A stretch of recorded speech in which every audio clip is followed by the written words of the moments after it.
Sus maridos no las creyeron. Pensaron que el dolor de haber perdido un hijo al que apenas habían visto les hacía sospechar lo imposible, que aquellos imponentes doctores en bata blanca, que aquellas monjas sonrientes les habían quitado a su bebé. Con el tiempo, muchas de estas madres enterraron aquellas sospechas y se convencieron de que la desaparición de su hijo obedecía simplemente a una fatalidad, hasta que una de ellas habló. ¿De dónde venimos y a dónde vamos? La mayoría de nosotros nos pasamos casi toda la vida respondiendo a la segunda pregunta, porque a la primera ya nos respondieron, nos responden nuestros padres. Pero un día descubres que los que te dieron sus apellidos no te dieron la vida. Cientos de personas en España sospechan que su vida ha sido robada. El silencio roto por una mujer cuyo hijo fue dado en ofrenda a unos extraños ha abierto una herida que la justicia y la determinación de las madres que nunca dejaron de serlo intenta cerrar. Vidas robadas es una investigación periodística realizada por Jesús Duba y Natalia Junquera para ofrecer su identidad a aquellos que un día se la fabricaron.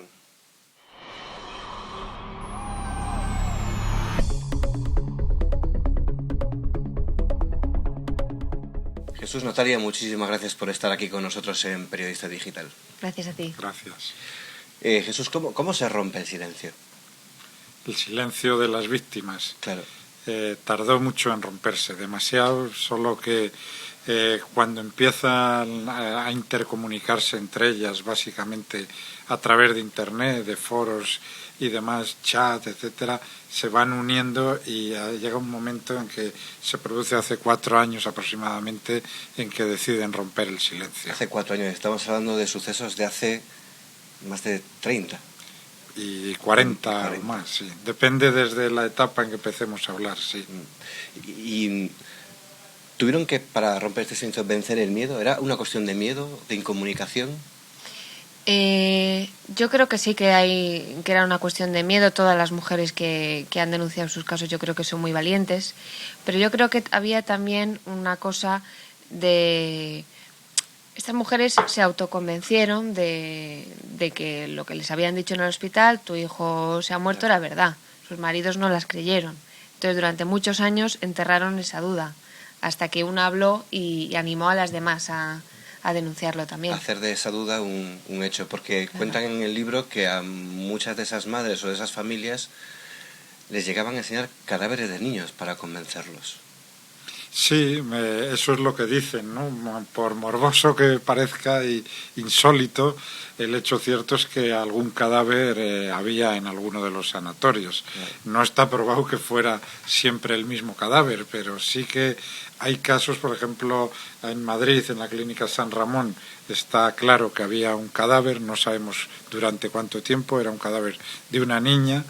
Y, por ejemplo, hay otro caso en La Línea donde la abuela de un niño desaparecido consiguió hacerse una foto con ese cadáver, presunto cadáver de su nieto, que visto, bueno, a simple vista parece un niño demasiado grande para ser un recién nacido. Es parte de los documentos que aportan en su libro, porque hay muchas fotografías actuales y de esa época. Y en época del franquismo, sobre todo en la época más represiva de la dictadura, cuentan que hubo leyes e incluso informes psiquiátricos de gente conocida como Vallejo Nájera, sí, que hablaba de las mujeres republicanas, pero ¿en qué término y con qué objetivo? Pues durante el franquismo el robo de niños, al contrario que esta última etapa, era una forma de una represalia política que tenía amparo legal, con una ley que efectivamente permitió que les cambiasen los apellidos a los niños que la República había repatriado a otros países para protegerlos de la guerra.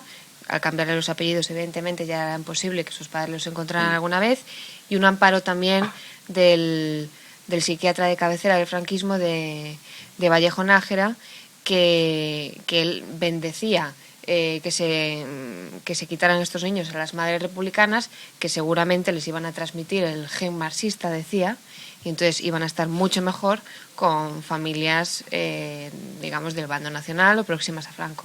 Perdón, ¿el gen marxista? El gen marxista. ¿Y se publicaban libros con esta teoría? Están en publicados libros los con libros. títulos muy largos, como son todos los tratados psiquiátricos y, en fin, ese tipo de libro académico, pero sí. Porque uno puede hasta entender, estirando mucho el entendimiento, que en la represión franquista habría ese ánimo de revancha contra lo que llamaban los rojos. Pero en su libro se ve que estas prácticas de robo de niños, secuestros dados en adopción ilegalmente, se perduran el tiempo, y cuando nos acercamos a la democracia es más difícil de entenderlo. ¿Ustedes han llegado a alguna conclusión de por qué continúa tanto? Sí, básicamente, según nuestras conclusiones, naturalmente todavía sujetas a posibles revisiones, pero en fin, de nuestra experiencia y de las personas con las que hemos hablado, creemos que hay un componente muy fuerte también de ideología del nacionalcatolicismo. No es el franquismo, no es aquello de esos tiempos de la dictadura, pero sí que hay un componente, digamos, de un fuerte sentimiento de catolicismo y de buscar familias, digamos, muy próximas al régimen, ¿no? Porque la gente del régimen, mucha ya ha fallecido, ya no están, ya ha pasado muchos años, pero en su libro cuentan también el papel encubridor, al menos de la Iglesia y la Iglesia actual. ¿Creen que se podrá llegar, no sé si habrá que depurar alguna responsabilidad dentro de la Iglesia, o se espera, entre las víctimas, ustedes los investigadores, un comunicado de la Iglesia? Yo no creo que sea la Iglesia. De hecho, llamamos a la Iglesia, o sea, lo más parecido a la Iglesia, que es la Conferencia Episcopal, para preguntarles qué opinaban de esto, y lo que dijeron es: no sabemos más que lo que leemos en la prensa, pero lo condenamos, por supuesto, ¿no? Yo creo que era monjas particulares. En algunas hermandades religiosas más que en otras, por ejemplo, hemos encontrado muchos casos, muchas víctimas que nos señalan a las hijas de la caridad, pero eran monjas particulares. De hecho, nosotros entrevistamos a Sor Juana Alonso, que es una de las superioras que las víctimas señalaban directamente, y esa entrevista, cuando la leyó otra monja, nos llamó inmediatamente porque quería contarnos todas las mentiras que nos había contado Sor Juana Alonso, ¿no? Es decir, que no es la Iglesia. No es ni una congregación ni una organización, no. Es casos, han descubierto que son casos particulares. Sí, ¿no? O sea, yo creo que les unía a esas monjas y a esos médicos, claro, les unía una ideología común de querer corregir los errores de la naturaleza. Este matrimonio que tiene 3 hijos, que no tienen un duro y que encima nunca van a misa, no se merece un hijo, y en cambio este matrimonio que conozco yo, que son estupendos, no pueden tener, ¿no? Quitaban y ponían. Pero no creo que fuera una cosa de la Iglesia o del catolicismo. Sino... Sí, porque a priori uno puede señalarles, ¿no? Y parece ser que no, evidentemente. Sí, por eso hemos titulado un capítulo Historia o paisaje de un crimen con Iglesia al fondo. Es decir, sí, la Iglesia está al fondo. Sí. No es la Iglesia como institución, pero sí, como decía Natalia, fundamentalmente salen muchas hijas de la caridad y luego muchísimos curas, y en conexión con todo ello el Opus Dei. ¿Cuál es o era el perfil de las víctimas, de los padres a los que les quitaban esos niños? Pues hay varios. Tienen todos algo en común, que es que son todo gente vulnerable. O sea, no entra en un hospital, cualquiera hoy en día incluso, no te digo ya en un hospital en los años 50, ¿no?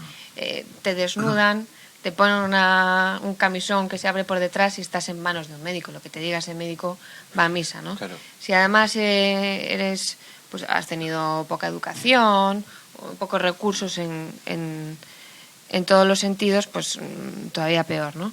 Entonces yo creo que eran mujeres humildes, matrimonios humildes, que probablemente tenían más hijos, que no tenían muchos recursos. No nos hemos encontrado ningún caso de una mujer rica que le hayan quitado a su niño, ¿no?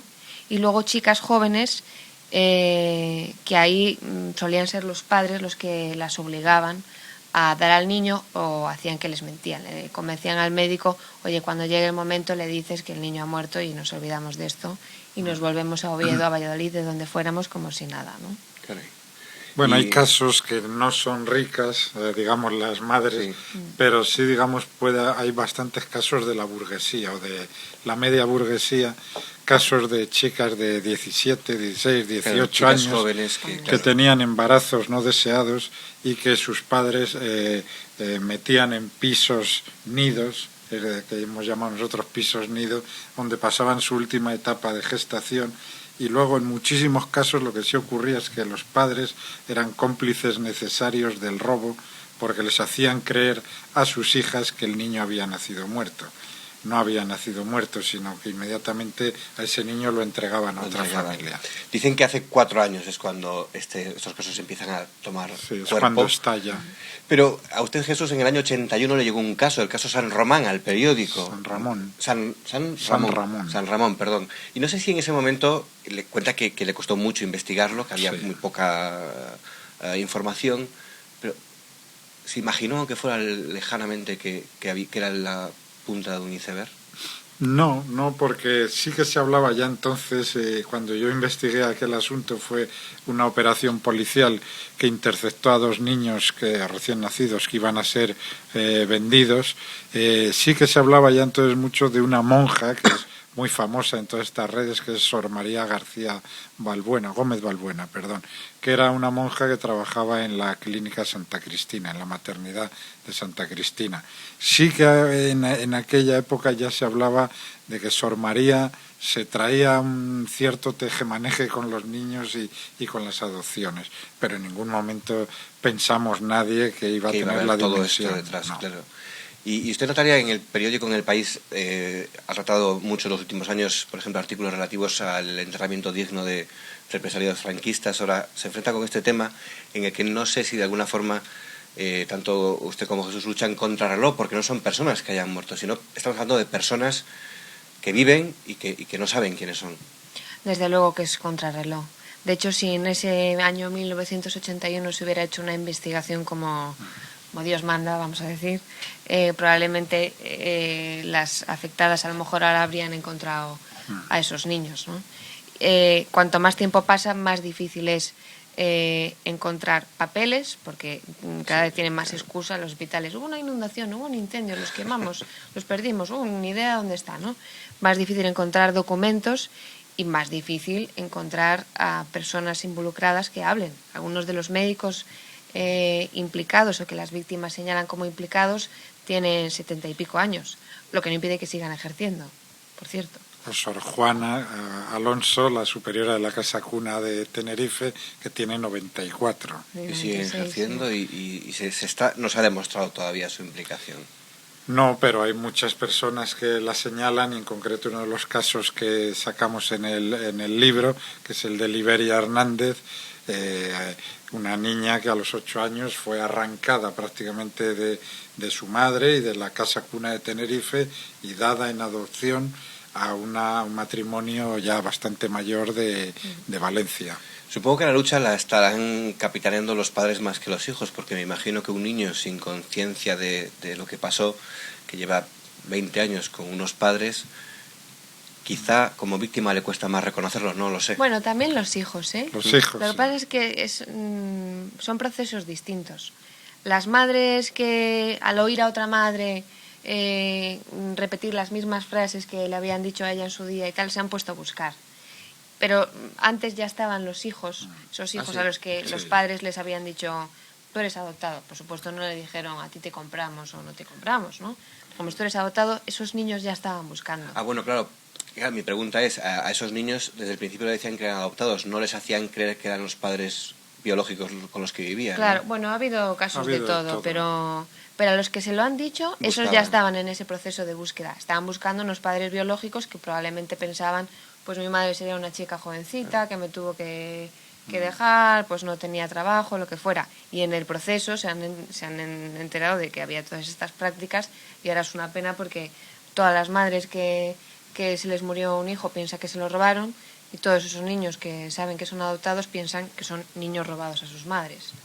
Claro, ahora hay una especie de Entonces, pensar que todos forman parte de esa historia, ¿no? Sí. De hecho, ahora recientemente se acaba de aprobar una norma en la que las pruebas de paternidad o de ADN solo pueden hacerlo los centros públicos, ¿no? Para no sé si están sobre el tema, ¿no? Eso se ha decidido hoy, se ha presentado hoy precisamente, pero ya hay cientos de pruebas de ADN hechas, costeadas por las propias víctimas. Claro, ¿y qué va a pasar con pues eso? Pues lo que pasa es que hoy justo ha sido esta mañana y las víctimas están bastante chafadas con este anuncio porque efectivamente Justicia ha creado un banco de ADN para para cotejar todas las pruebas genéticas, pero no va a incluir las que ya se han hecho ellos en centros privados.